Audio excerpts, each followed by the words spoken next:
Em xin được làm bài một bài phát âm ạ.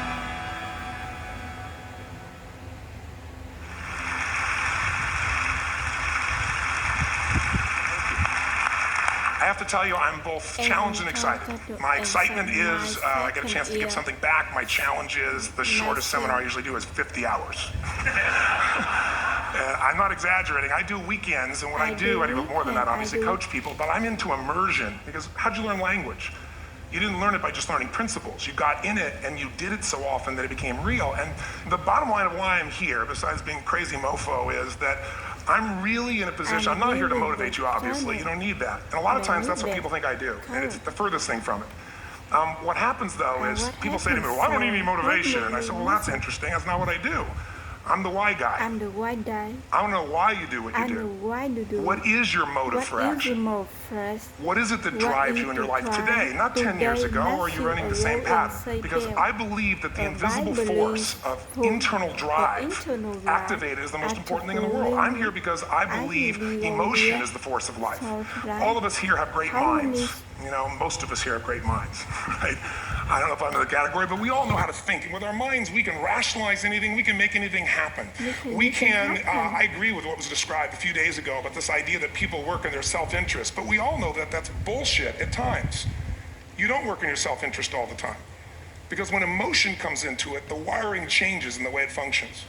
And so it's wonderful for us to think intellectually about how the life of the world is, and especially those who are very smart. We can play this game in our head, but I really want to know what's driving you. And what I'd like to maybe invite you to do by the end of this talk is explore where you are today for two reasons. One, so that you can contribute more.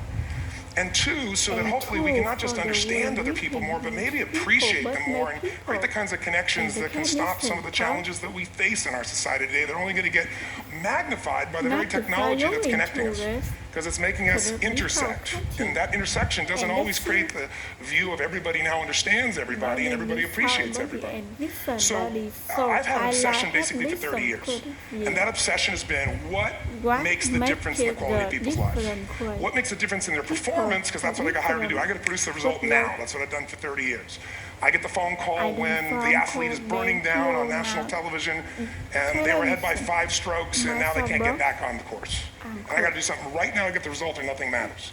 I get the phone call when the child is going to commit suicide and I got to do something right now. And in 29 years, I'm very grateful to tell you I've never lost one in 29 years. It doesn't mean I won't someday, but I haven't done it. And the reason is an understanding of these human needs I want to talk to you about. So when I get those calls about performance, that's one thing. Like, how do you make a change? But also, I'm looking to see what is it that's shaping that person's ability to contribute, to do something beyond themselves.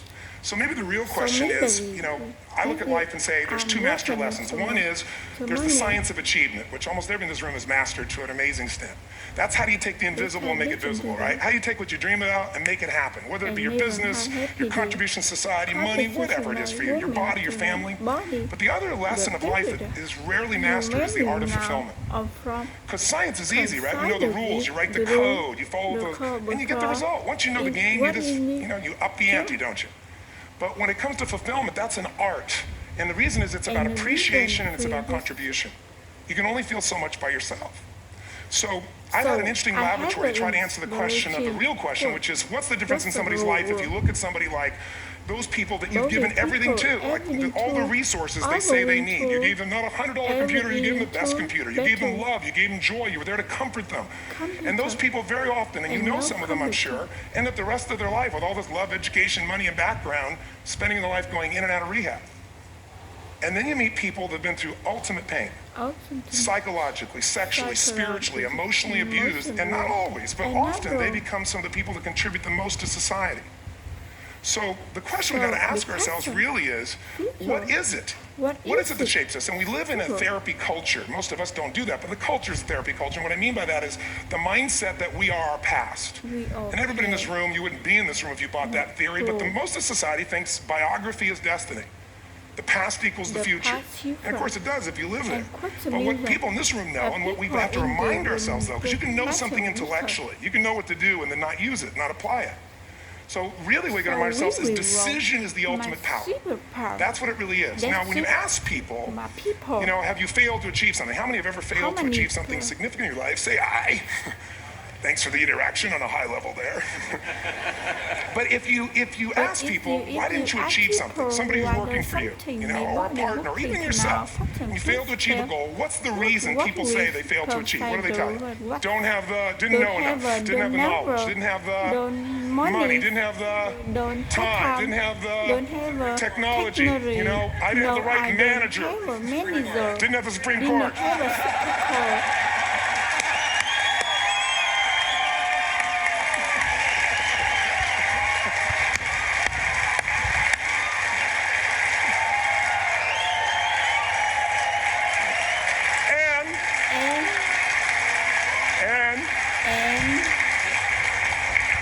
What do all those, including the Supreme Court, have in common? They are a claim to you missing resources. And they may be accurate. You may not have the money. You may not have the Supreme Court. But that is not the defining factor.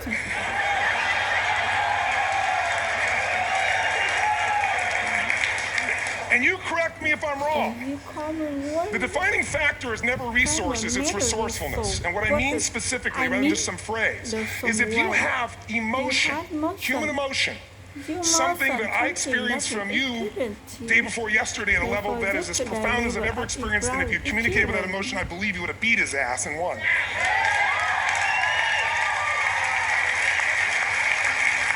But how easy for me to tell him what he should do. So do. Idiot, Robbins.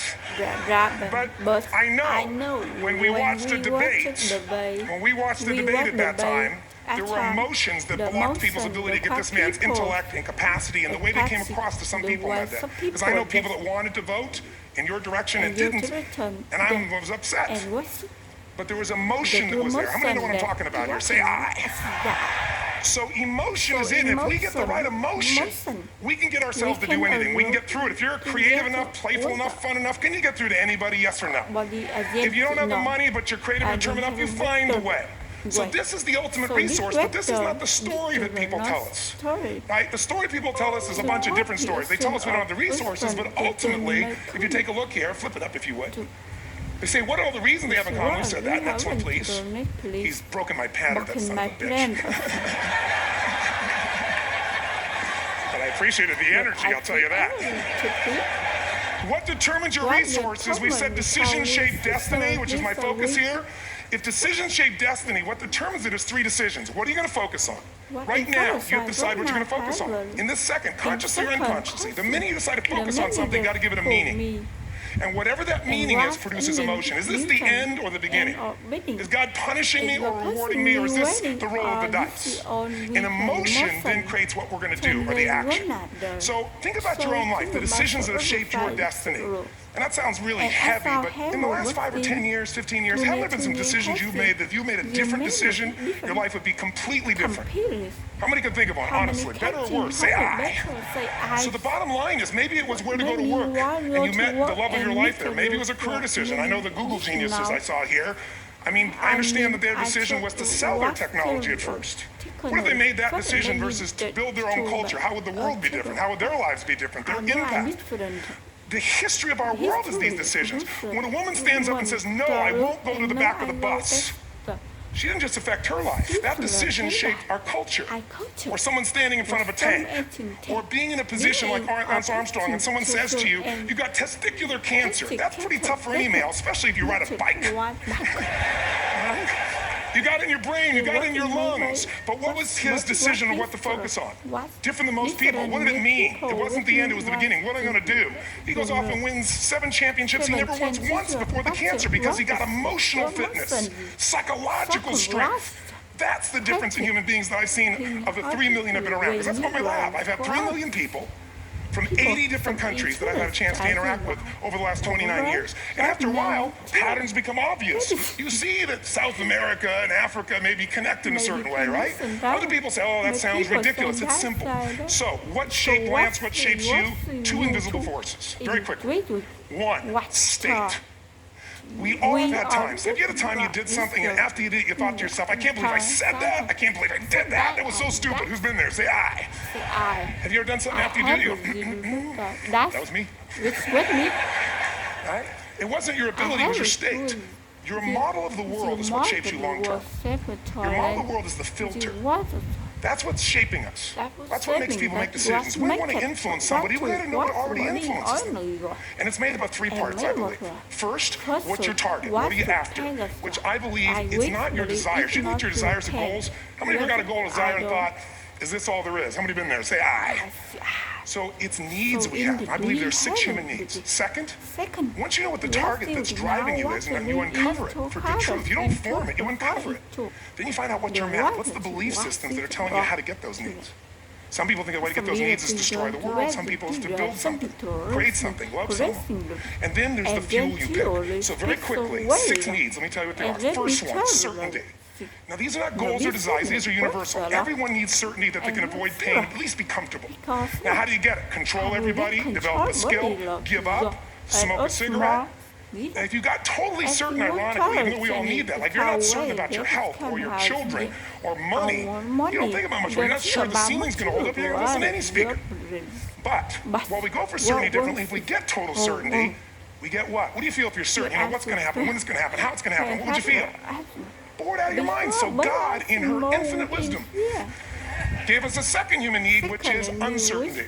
We need variety. We need surprise. How many of you here love surprises? Say aye. Bullshit. You like the surprises you want. The ones you don't want, you call problems, but you need them. So variety is important. Have you ever rented a video or a film that you've already seen? Who's done this? Get a fucking life. Right?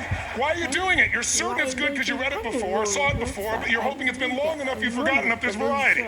Third human need, critical, significance. We all need to feel important, special, unique. You can get it by making more money. You can do it by being more spiritual. You can do it by getting yourself in a situation where you put more tattoos and earrings in places humans don't want to know. Whatever it takes, the fastest way to do this if you have no background, no culture, no belief in resources or resourcefulness is violence. If I put a gun to your head and I live in the hood, instantly I'm significant. 0 to 10, how high? 10. How certain am I you're going to respond to me? 10. How much uncertainty? Who knows what's going to happen next? Kind of exciting. Like climbing up into a cave and doing that stuff all the way down. The total variety of uncertainty. And it's significant, isn't it? So you're willing to risk your life for it. So that's why violence has always been around and will be around unless we have a consciousness change as a species. Now, you can get significance in a million ways, but to be significant, you got to be unique and different. Here's what we really need. Connection and love. Fourth need. We all want it. Most people settle for connection because love's too scary. Don't want to get hurt. Who here's ever been hurt in an intimate relationship? Say aye. If you don't raise your hand, you'll have had other shit too. Come on. And you're going to get hurt again. Aren't you glad you came to this positive visit? But here's what's true. We need it. We can do it through intimacy, through friendship, through prayer, through walking in nature. If nothing else works for you, get a dog. Don't get a cat, get a dog. Because if you leave for 2 minutes, it's like you've been going for 6 months when you show back up again 5 minutes later, right? Now, these first 4 needs, every human finds a way to meet. Even if you lie to yourself, even if you have split personalities. But the last 2 needs, the first 4 needs are called the needs of the personality, is what I call it. The last 2 are the needs of the spirit. And this is where fulfillment comes. You won't get fulfillment from the first 4. You'll figure a way, smoke, drink, do whatever, meet the first 4. But the last 2, number 5, you must grow. We all know the answer here. If you don't grow, you what? If the relationship's not growing, if a business is not growing, if you're not growing, it doesn't matter how much money you have, how many friends you have, how many people love you, you feel like hell. And the reason we grow, I believe, is so we have something to give of value. Because the 6th need is to contribute beyond ourselves. Because we all know, corny as it sounds, the secret of living is giving. We all know life's not about me, it's about we. This culture knows that. This room knows that. That's exciting. When you see Nicholas up here talking about his $100 computer, the most passionate, exciting thing is here's a genius, but he's got a calling now. You can feel the difference in him. And it's beautiful. And that calling can touch other people. In my own life, my life was touched because when I was 11 years old, Thanksgiving, no money, no food, and we're not going to starve, but my father was totally messed up. My mom was letting him know how bad he messed up. And somebody came to the door and delivered food. My father made 3 decisions. I know what they were briefly. His focus was, this is charity. What does it mean? I'm worthless. What I got to do? Leave my family, which he did. The time one of the most painful experiences of life. My 3 decisions gave me a different path. I said, focus on, there's food, what a concept. You know?